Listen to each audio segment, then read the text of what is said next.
details of our nation's history.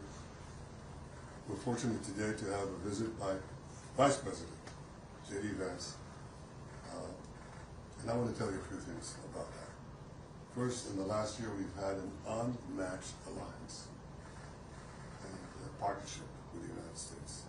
That is changing the Middle East, and it's also changing the world. It creates opportunities not only for security, but for the expansion of peace, which we're working on very, very diligently. And it's just unmatched. I've been here a few years. I've been through several administrations. I welcome the partnership and the assistance we've had. But there's never been anything like that.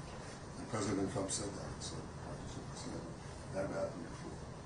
Well, that includes a close circle, both on our side and on the American side. And President Trump knows who he picks for that circle. One of the members, to put it mildly, is the Vice President. We've had the opportunity to make decisions jointly in a very tight-knit and trusting partnership. And I was impressed. I was impressed with your clarity, with your incisiveness, with your solidarity for our common cause, and just a genuine friendship that I saw both in our conference meetings and also in our private meetings. And it's in that spirit that I very much welcome you to Jerusalem in these days of destiny. We're changing the face of the Middle East. And I have to say, I was going to say, bring your family next year in Jerusalem, but welcome this year in Jerusalem, our great friend, JD Vance. Thank you. Thank you, Mr. Prime Minister, and thanks to your entire team for your hospitality and for having us. As the Prime Minister said, these are days of destiny, and we're very excited to sit down and work together on the Gaza peace plan. We have a very, very tough task ahead of us, which is to disarm Hamas, but rebuild Gaza to make life better for the people in Gaza, but also to ensure that Hamas is no longer a threat to our friends in Israel. That's not easy.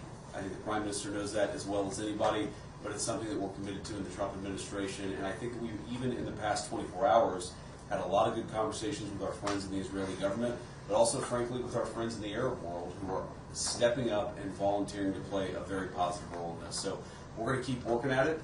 I didn't know what to expect, honestly. I know the President was here a week ago to welcome the hostages home and actually sign the deal a week into it. There's a lot of work to do.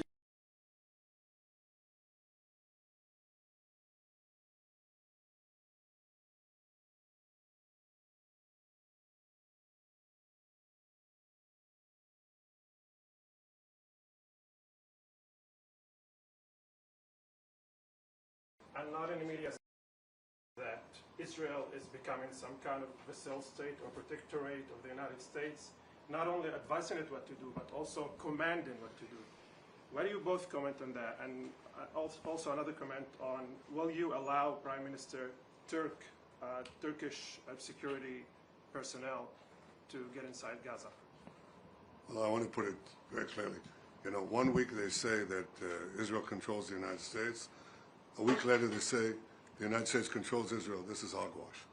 We have a partnership, an alliance of partners who share common values, common goals. We can have discussions, we can have disagreements here and there, but on the whole, I have to say that in the past year we've had agreement, not only on goals, but how to reach them, and I think we're pursuing them successfully. We've been able to do two things: put the knife at Hamas's throat. That was the military effort guided by Israel. And the other effort was to isolate Hamas in the Arab and Muslim world, which I think the President did brilliantly with his team. So those two things produced the hostages. Nobody believed we'd get them out. It was done by a cooperative effort on the Turks, on the question of the Turks. I think, let me quote the Vice President from yesterday. He said that I have very strong opinions on that. And he also said, we have to do it with, Israel will be obviously decide together on who does that. So I have very strong opinions about that. You want to guess what they are? Yeah, you know them. I want to, guys, for a second. I want to address that. So, look, we don't want in Israel. We don't want a vassal state, and that's not what Israel is. We don't want a client state, and that's not what Israel is. We want a partnership. We want an ally here, and the president believes very strongly that if Israel takes honestly, with our Gulf Arab allies, can play a very positive leadership role in this region, to where, frankly, the United States can care less about the Middle East because our allies in the region are stepping up and taking control and taking ownership of their area of the world. Now, that doesn't mean we don't have interests here. That doesn't mean we don't care about what happens here. But we actually see this as an opportunity to build on the Abraham Accords. I think this Gaza deal is a critical piece of unlocking the Abraham Accords. But what it could allow is an alliance structure in the Middle East that perseveres, that endures, and that allows the good people in this region of the world to step up and take ownership of their own backyard. That's in the United States' best interest. I happen to think that it's in Israel's best interest too. Excuse me, we're not taking any more questions from the foreign press. One more and that's it, just to be fresh. Please. Vice President Vance, you say that the ceasefire isn't on the verge of collapse, but why is it that the president said Jared Kushner, Steve Witkoff, now yourself, and then Secretary of State Marco Rubio to Israel this week, if that's not the case? And if I could, you said that there were joint agreements between the two of you today. Could you please explain what those were? Well, to answer your question, look, this thing takes monitoring and it's going to take a lot of work. I was in the CMCC, which we opened up yesterday. A lot of our Israeli friends working together with a lot of Americans to actually mediate this entire ceasefire process, to get some of the critical infrastructure off the ground, from the international security force to some of the reconstruction in Gaza.